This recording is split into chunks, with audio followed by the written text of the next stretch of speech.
지난 주에는 주께서 오실 때까지 인내하라 라는 주제를 가지고 함께 말씀을 나눴습니다. 야고보서는 인내로 모든 시험을 이겨내라는 내용으로 시작해서 주께서 오시는 그날까지 인내하라는 말로 마지막 장을 다루고 있어요. 그만큼 인내를 아주 중요하게 생각하고 있다는 뜻이죠. 성도는 인내를 시작해서 인내로 끝난다고 해도 과언이 아닐 것입니다. 주께서 오신 날이 언제인지 우리는 아무도 알 수가 없습니다. 하지만 확실하게 아는 것은 반드시 주께서 다시 오셔서 그날에 우리의 모든 수고를 끝내시고 각 사람이 행한 대로 그리스도의 심판석 앞에 우리가 다 서게 된다는 사실입니다. 그래서 야고보는 농부처럼 부지런히 말씀에 씨를 뿌리고 인내하는 가운데 불평하지 말고 마음을 굳건하게 하며 주님 오시는 그날을 준비하라고 말을 했습니다. 마음을 굳건하게 한다는 것은 주님만 의지한다는 말이죠. 주님만 보겠다는 말이죠. 이를 위해서 야고보는 구약의 대언자들을 본으로 삼으라고 말했어요. 특별히 그 중에서 욥에게서 하나님이 원하시는 인내를 배우라고 우리에게 말해주고 있습니다. 왜 욥입니까? 그는 전 재산과 모든 종들과 모든 자식들을 한날에 잊어버렸어요. 한날에 잃어버렸어요. 그럼에도 불구하고 결코 입으로 죄를 범하지 않았기 때문이라고 성경 우리에게 말해주고 있습니다. 하나님은 그렇게 참고 인내하는 사람에게 동정을 베푸시고 친절한 긍휼을 베푸시는 분이라고 야고보는 우리에게 말해주고 있습니다. 뿐만 아니라 그렇게 참는 자들을 우리가 행복한 자로 여기게 된다고 말하고 있습니다. 여기서 말하는 우리라고 하는 것은 교회를 말하기 때문에 각 사람이 교회라는 이름으로 모여서 서로 불평하지 않고 인내하는 가운데서 복음을 위해서 살다 보면 계시록 2장과 3장에 기록된 서머나 교회와 필라델피아 교회처럼 우리가 큰 보상으로 인해서 크게 행복을 얻게 된다는 말입니다. 여러분, 주님이 오시면 그날 저와 여러분이 개인적으로 그리스도의 심판석 앞에서 회개 보고를 해야 합니다. 맞습니까? 그런데 교회 이름으로도 회개 보고를 한다는 사실이에요. 다시 말해서 신앙의 여정은 전에 여러분들께 말씀드렸던 바와 같이 개인전과 단체전이 있다는 사실입니다. 주님 오신 그날에 저와 여러분이 세우물 침례교회라는 이름으로 서머나 교회와 필라델피아 교회처럼 많은 보상을 통해서 행복한 교회로 주님 앞에 드러나기를 간절히 소망합니다. 야고보는 모든 교회가 다 그와 같이 되기를 정말 간절히 바라는 마음에서 오늘 본문을 통해서 몇 가지 지침사항들을 주고 있어요. 그것은 지체들 간에 서로 잘못된 것들을 고백하고 서로를 위해서 기도해야 한다는 사실입니다. 그렇게 힘쓸 때 교회가 마귀에게 틈을 내주지 않고 맡은 바 소명을 잘 감당해낼 수 있기 때문에 야고보가 바로 이 부분에 대해서 강조하고 있다는 사실이에요. 그래서 오늘은 제목이 조금 긴데요, 서로의 잘못들을 고백하고 서로를 위해 기도하라. 우리 한번 따라해 볼까요? 서로의 잘못들을 고백하고 서로를 위해 기도하라.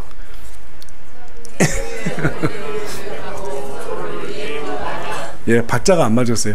예, 다시 한번 시작.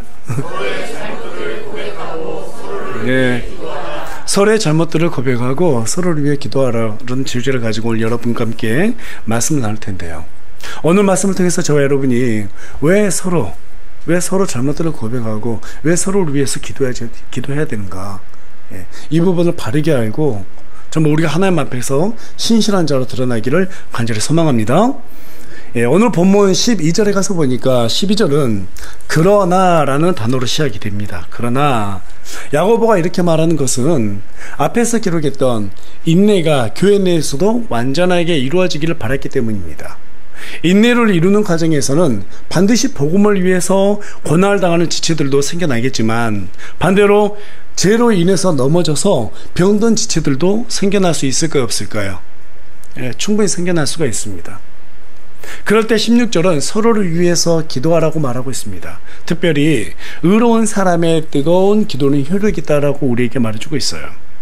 우리는 기도는 해도 되고 안 해도 되고 뭐 이렇게 생각하는 경향들이 있는데 여러분, 절대 그렇지 않습니다. 기도는 사역이에요, 사역.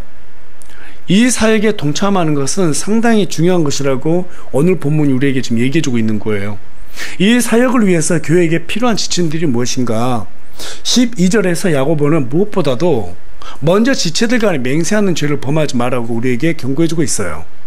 그러나 내 형제들아, 무엇보다도 먼저 맹세하지 말지니 하늘이나 땅을 두고 하거나 다른 어떤 맹세로도 맹세하지 말며.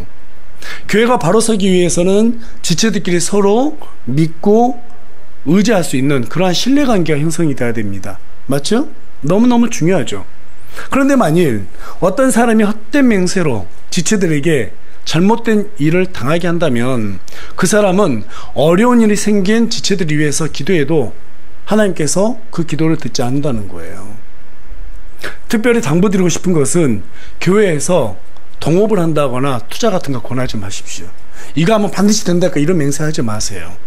10년 전에 제 친구가 있던 한 큰 교회였습니다.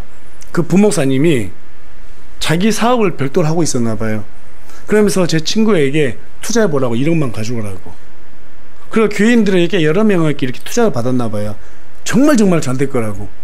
잘 되면 뭐 이렇게 해주겠다 저렇게 해주겠다 뭐 그런 맹세를 했습니다. 근데 그것이 잘못돼가지고 그 교회가 풍비박산 났어요. 아주 시끄러졌어요. 여러분, 아무리 좋은 것이라도 잘못되면 성도들 간의 갈등은 물론이고 교회에 혼란을 초래할 뿐만 아니라 하나님의 명예까지도 더럽히게 되는 거예요. 여러분, 교회는 정말 언제 깨질지 모르는 약한 질그릇 것 같아서 항상 조심해야 합니다. 항상 조심해야 돼요. 그래서 예수님께서도 제자들에게 뭐라고 당부하셨는가 하면 우리 다 같이 마태복음 5장 34절하고 35절 말씀 한 목소리 읽어보겠습니다. 시작.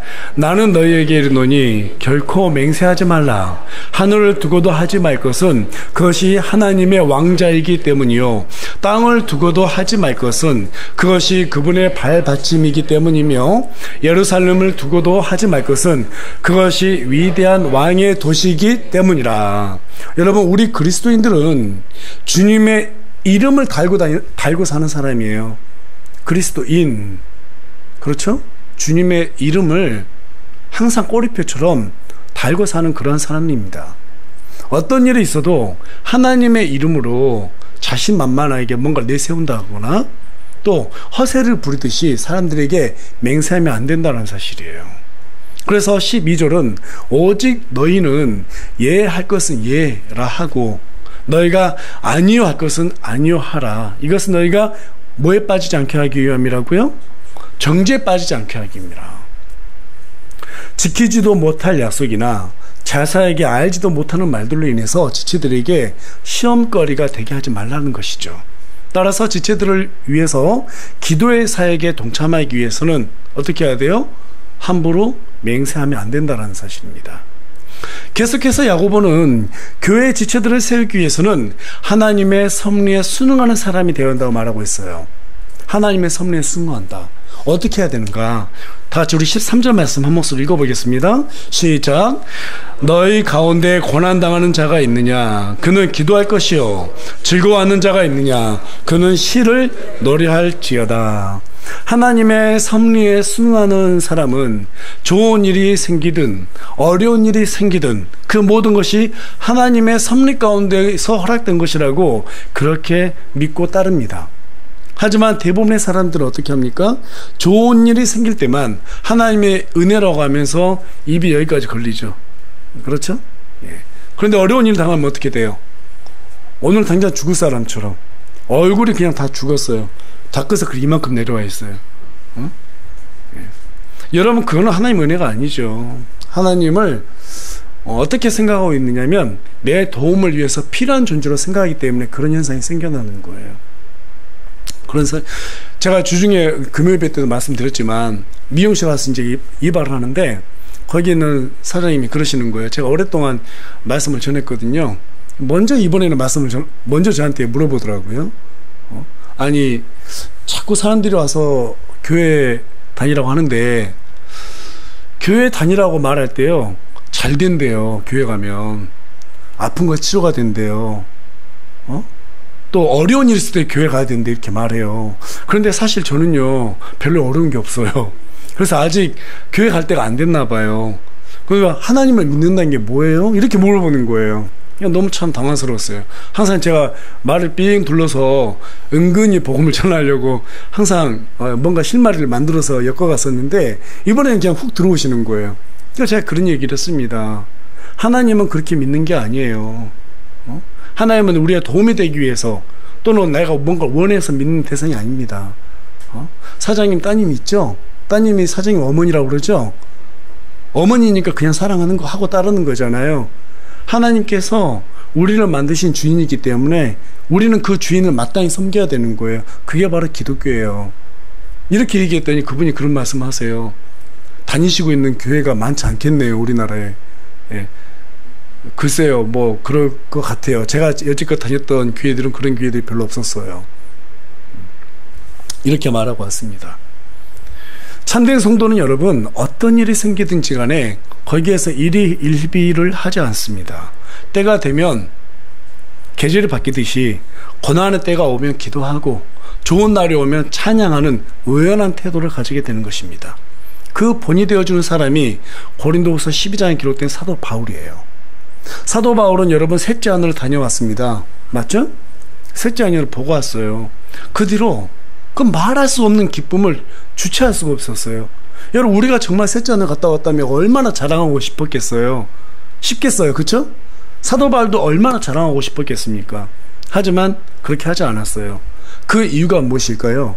고린도후서 12장 6절 말씀입니다. 우리 다 같이 한 목소리 읽어볼까요? 시작. 내가 만일 자랑하려 해도 어리석은 자가 되지 아니하리니 이는 내가 진실을 말할 것이기 때문이라. 그러나 어떤 사람이 몸소 나를 보고 판단하는 것 이상으로 혹은 나에 관하여 듣는 것 이상으로 나에 대해 생각할까 염려하여 이제 그만 두노라. 예.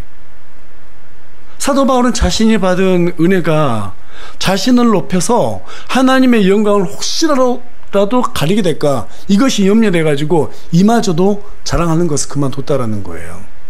이렇게 겸손한 사람에게도 하나님께서는 고질적인 병을 주셨어요. 바울은 그 병을 고쳐달라고 3번이나 간구했지만 하나님께서는 허락하지 않으셨습니다. 네가 받은 은혜가 족하다라고 말씀하셨어요. 이 부분에 관해서 사도 바울이 또 뭐라고 말합니까? 고린도후서 12장 7절 말씀도 한 목소리 읽어보겠습니다. 시작. 계시들이 넘침으로 말미암아 내가 분량 이상으로 높여지지 않게 하시려고 주께서 내게 육체 안에 가시 곧 사탄의 사자를 주사 나를 치게 하셨으니 이것은 내가 분량 이상으로 높여지지 않게 하려 하심이라.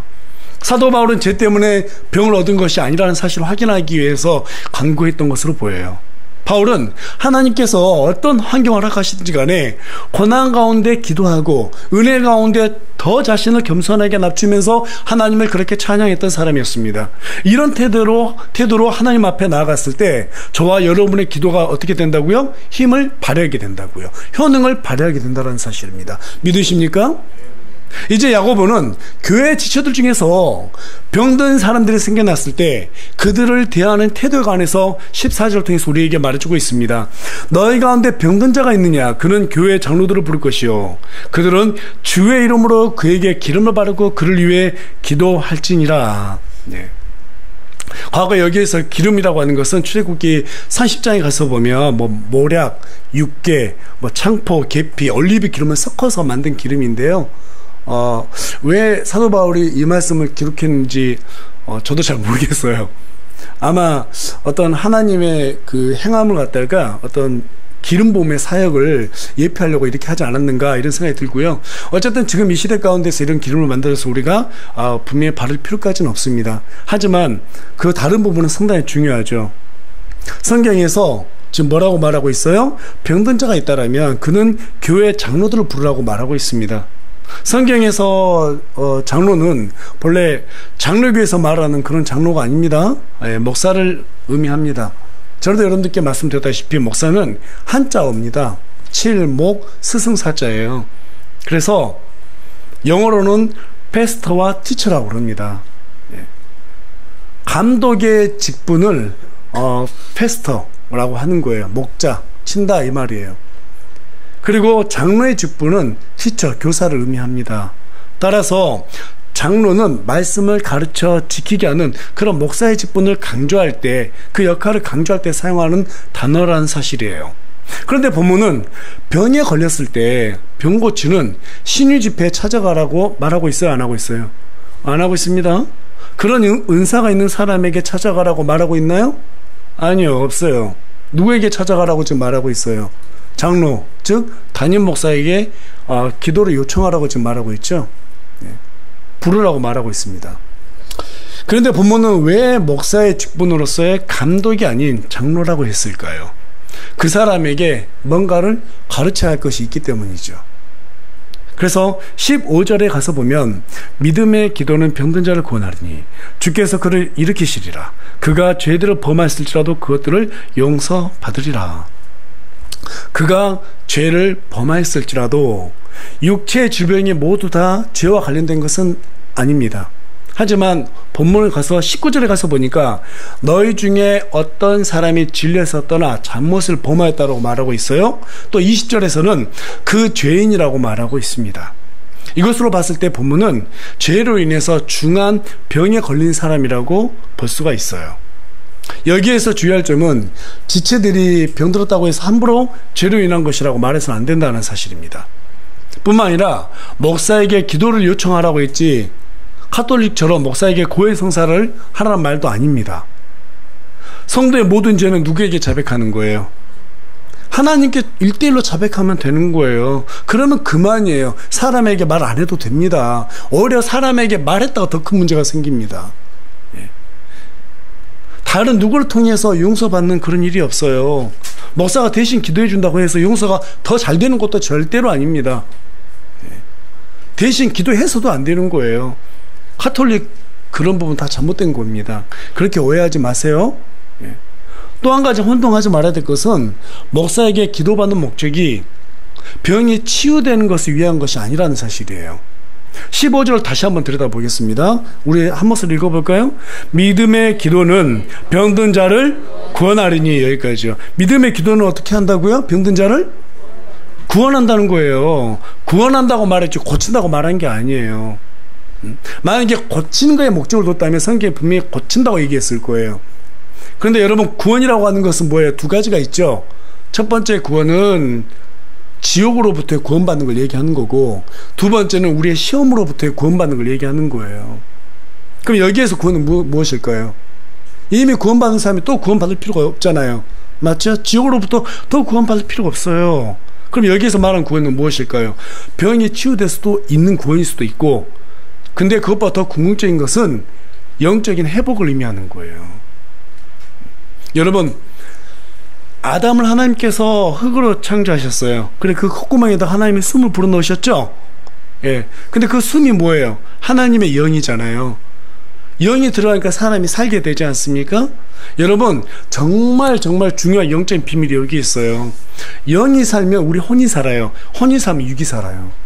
영은 우리 육도 고칠 수 있어요.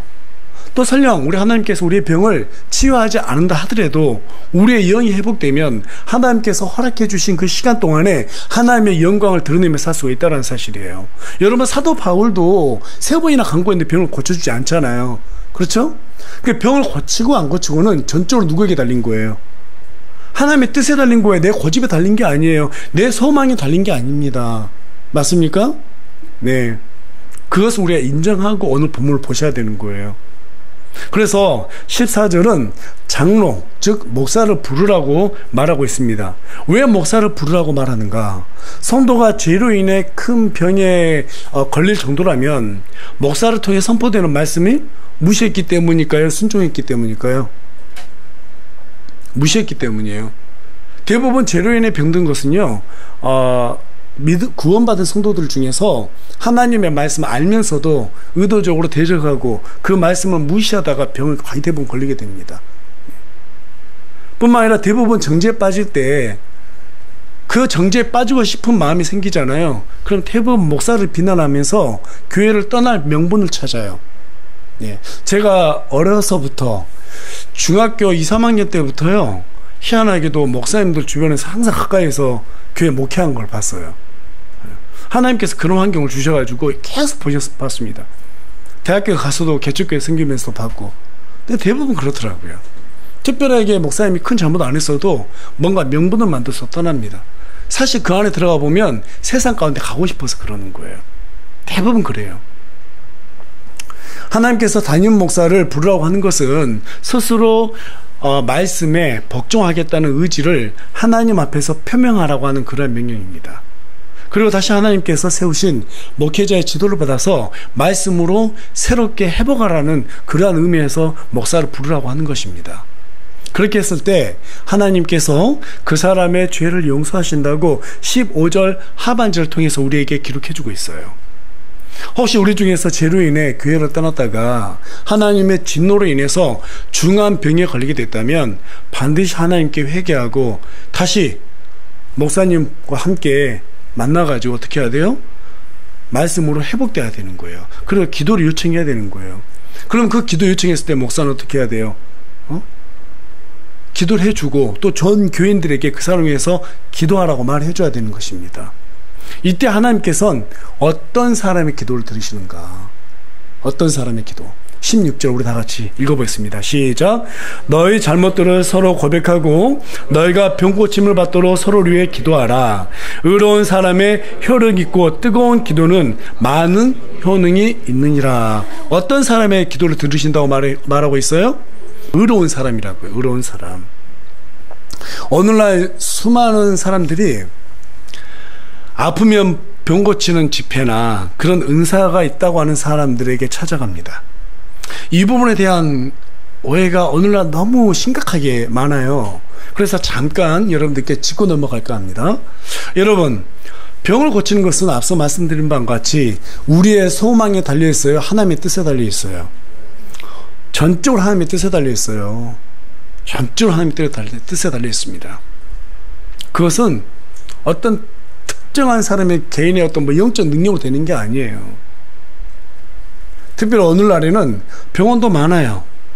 약국도 많아요. 그렇죠? 우리나라 특히 얼마나 병 잘 고칩니까? 좋은 약들이 얼마나 많아요. 원하면 얼마든지 약국 들어서 약 사 먹을 수 있잖아요. 어떤 분들은 감기에 걸렸는데 기도로 나아야 된다고 약국 안 가요. 아니, 이가 충치가 먹었으면 치과를 가야지 왜 그걸 기도하고 있냐고요. 물론 기도해도 좋습니다만 여러분, 하나님께서 우리에게 모든 다 치유할 수 있는 병원들을 주셨잖아요. 그럼 약국이나 병원 가면 되는 것입니다. 그런데 그것을 하지 않고 기도로 무조건 치유받겠다는 것은 자기의예요. 그건 정말 어리석은 일입니다. 물론 어떤 무인도에 떨어졌는데 환자밖에 없어요. 병원도 없어요. 그때는 간절히 기도하면 하나님께서 치료해줄 수 있겠죠. 저는 치료해주리라고 생각해요. 하지만 하나님께서 우리 사회를 주셨고, 그렇죠? 우리에게 많은 병원이라고 하는 약국이라는 좋은 어떤 시설들을 주셨어요. 이용하면 되는 거예요. 근데 이런 잘못된 어떤 생각에 빠져가지고 그 병을 키워서 잘못된 사람들이 얼마나 많은지 모릅니다.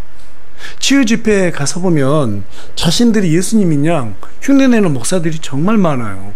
여러분, 분명하게 말씀드리는데 우리 새우물 침례교회에서는 그런 집회 안 가는 겁니다. 그거 다 말개 장난이에요. 이렇게 말하면 저를 공격하는 목사님도 많이 있을 거라고 저는 예상하는데요. 전 단언컨대 그거는 하나님의 뜻이 아니라고 생각을 합니다. 여러분, 예수님께서 수많은 병자들을 고쳐주셨던 것은 예수님 자신이 성경의 예언대로 오신 메시아임을 증거하기 위해서 치유하셨어요. 안전뱅이를 일으키셨던 것은 예수님이 바로 죄로 인해 주저앉아 있던 우리를 일으키시는 메시아라는 것을 증거하기 위해서 이 안전뱅이들을 일으키셨던 거예요. 앞을 보지 못한 맹인들의 눈을 뜨게 하셨어요. 그 이유도 마찬가지로 예수님께서 죄로 인해 하나님을 알아보지 못하는 우리의 눈을 치유하기 위해서 자신이 메시아라는 것을 알게 하시기 위해서 바로 그들을 치유하신 겁니다. 나병 환자도 치유하셨어요. 여러분, 나병은 문둥병이죠. 문둥병이 어떤 병이에요? 썩는지도 모르고 계속 통증도 못 느낀 상태에서 손가락, 코, 귀 이런 거 다 떨어져 나가잖아요. 대표적으로 이 나병은 죄병을 상징합니다. 예수님께서 나병을 치유하신 것은 죄로 인해서 죽어가는데도 그것을 느끼지 못하고 양심이 화인 맞은 인간의 죄병을 치유할 수 있는 유일한 분이 바로 우리 예수님이라는 사실을 알려주기 위해서 우리 예수님께서 이 땅에 오셨을 때 이런 나병을 치유하셨던 거예요. 또 우리 예수님께서는 죽은 자도 살리셨습니다. 이것도 마찬가지로 예수님만이 우리를 살릴 수 있는 영원한 생명을 주실 수 있는 메시아라는 사실을 증거하기 위해서 바로 그와 같은 일을 하셨던 것이지 내가 이런 사람이야 나타내려고 한 게 아니에요. 사도들에게도 그런 능력이 많이 나타났습니다. 그것도 같은 맥락이에요. 그리스도를 선포하기 위함이었습니다. 그리스도께서 메시아라는 것을 증거하기 위해서 우리 하나님께서 사도들에게도 그러한 능력들을 많이 나타나게 하신 거예요. 한때 사도 바울은 사람들이 자신의 손수건만 만져도 병이 낫는 것을 보게 되었습니다. 그런데 성경이 점점 기록들이 완성되어 갈수록 그런 능력들이 사라지는 거예요. 나중에는 누가가 위에 병 나서 힘들다고 하니까 사도 바울이 와가지고 기도해 주기는 고사하고 포도즙 좀 써봐라 이렇게 얘기했단 말이에요. 전혀 그런 능력도 이제 안 나타나는 거예요. 바울의 능력이 없어서요? 하나님에 대한 은혜가 떠나가세요? 그런 게 아닙니다, 여러분. 하나님의 뜻이었어요. 왜 그랬어요? 말씀이 곧 하나님이라고 요한복음 1장 얘기하고 있죠. 그렇죠? 말씀이 하나님이기 때문에 사람들이 말씀을 의지하면 그 모든 것들이 해결된다는 것을 알려주시기 위해서 말씀으로 집중시키기 위해서 그러한 기적들을 없앤 거예요. 따라서 여러분 오늘날 병원에서도 포기한 사람이 치유 집회에 간다 해서 무조건 치유된 거 아닙니다. 하나님께서 원하시는 것은 우리의 질병을 치유하는 것이 아닙니다. 서로를 위해 뜨겁게 기도하기를 원하세요. 교회가 그걸로 인해서 하나 되기를 원하세요. 그때 하나님께서 병든 자를 그 육체를 치유하시거나 혹은 그 사람을 향한 진노를 멈추실 수도 있는 거예요. 여기에서 중요한 것은 의로운 자의 뜨거운 기도가 효력을 발휘한다는 것입니다. 그러자면 우리 각자가 모든 지체들에게 헛된 맹세로 인해서 원망 살 일을 하면 돼야 안 돼요. 원망 살 일을 하면 안 된다는 사실이에요. 화평을 추구해야 됩니다. 그래서 예수님께서 제자들에게도 마태복음 아까 우리가 읽었었죠. 5장 23절 24절 뭐라고 말씀하셨어요? 그러므로 내가 내 예물을 제단으로 가져오다가 너를 대적할 어떤 일이 내 형제에게 있으면 거기서 기억하거든. 내 예물을 거기에 제단 앞에 두고 내 길로 가서 먼저 내 형제와 화해하고 그 뒤 와서 내 예물을 드리라. 우리가 하나님 앞에 헌금을 하고 싶어도 뭔가 드리고 싶어도 형제 관계가 좋지 않아요. 그럼 그걸 드리기 전에 먼저 가서 화해를 하고 그 헌금 하라는 거예요. 그렇지 않은 헌금은 하나님께서 받지 않는다는 거예요. 그런데 우리의 기도를 받겠어요? 받지 않겠죠? 예.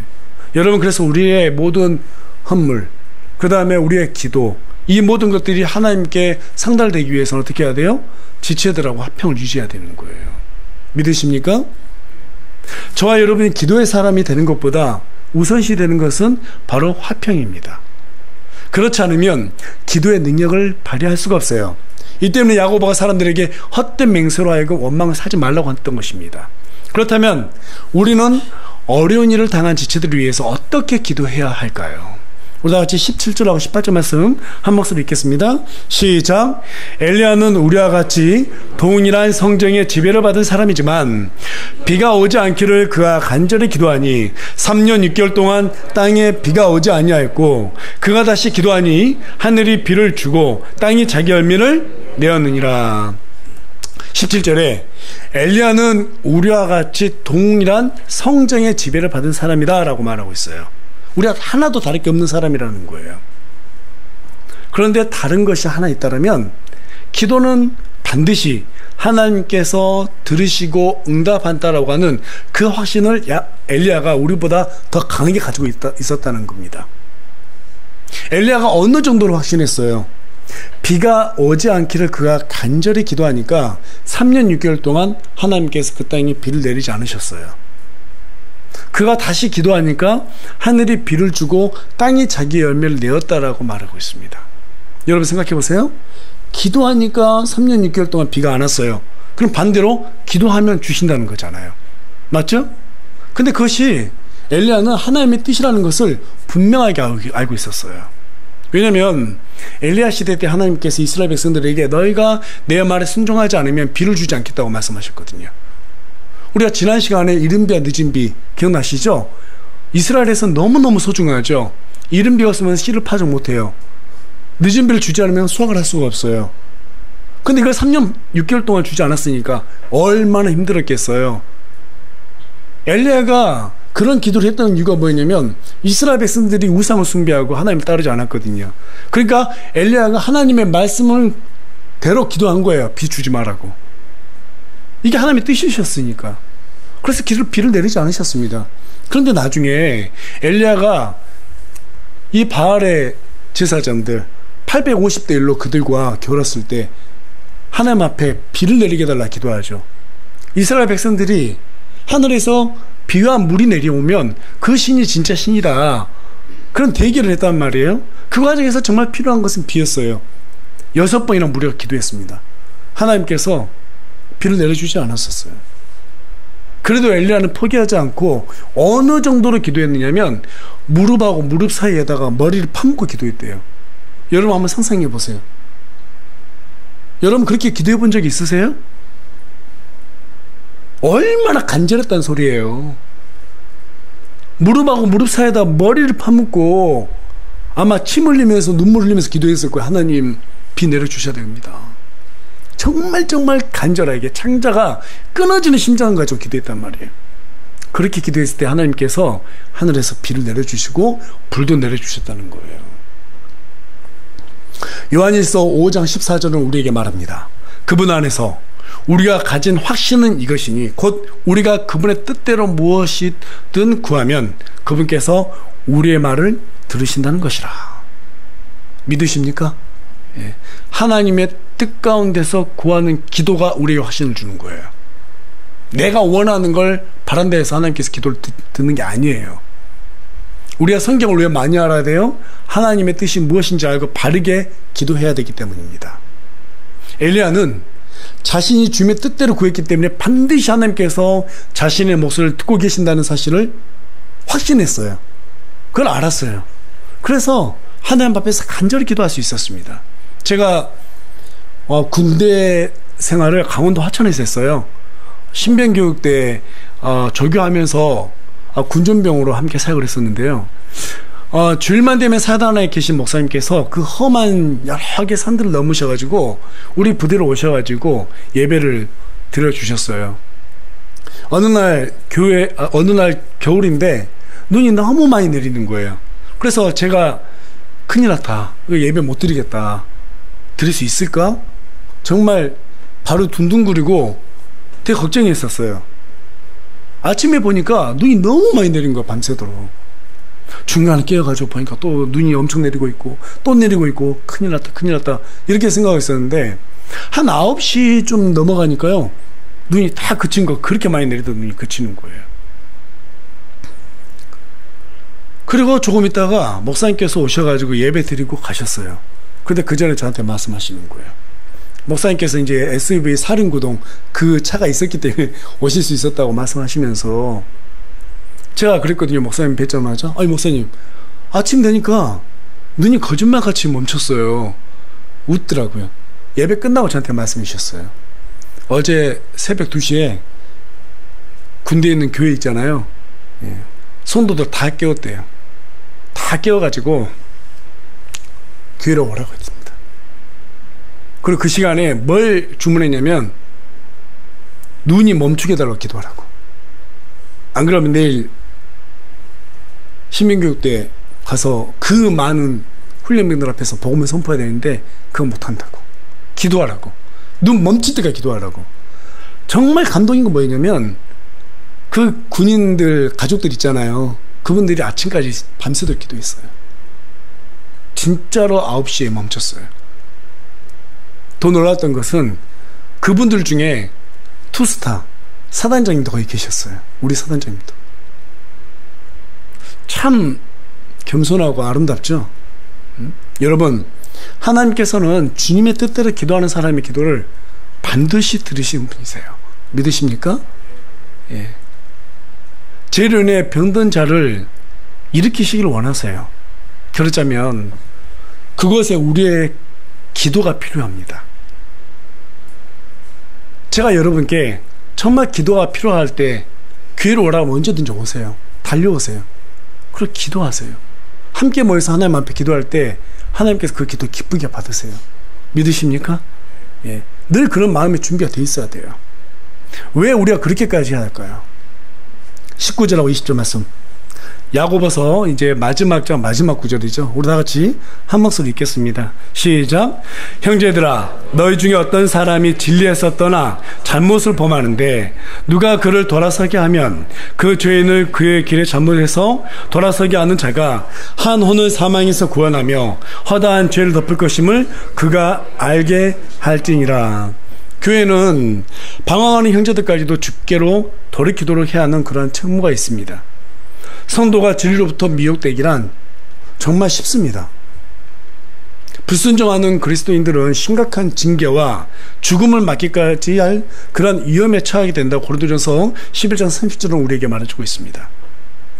우리가 그렇게 그들을 위해서 기도해 줄 때 우리 하나님의 징계를 그를 갖다가 어떻게 해요?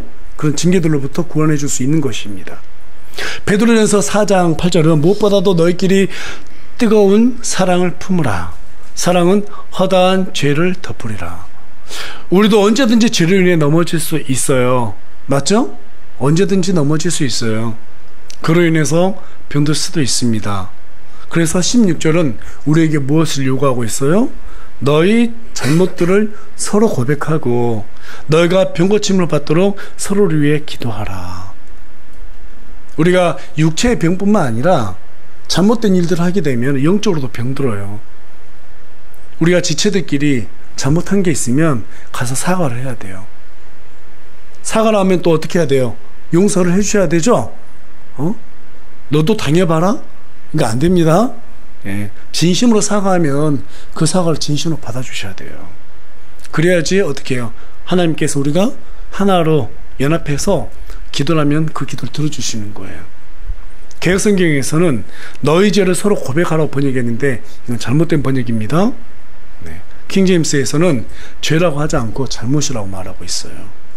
서로에게 이런 잘못된 행동을 고백하고 용서를 구할 때 교회가 교회로서의 일을 해나갈 수 있게 되는 것입니다. 믿으십니까? 예. 그런 저와 여러분이 되기를 간절히 소망합니다. 예. 오늘 말씀의 결론입니다. 우리가 왜 서로 잘못한 것에 대해서 서로 고백하고 용서해 줘야 된다고 그랬어요? 교회가 맡은 소명을 감당하기 위해서, 서로 지체들을 구원하기 위해서. 그래서 서로 병고침을 받도록 서로를 위해서 그렇게 기도해 줘야 된다는 거예요. 야고보서 우리가 1장부터 5장까지 15주 동안 쭉 해왔습니다.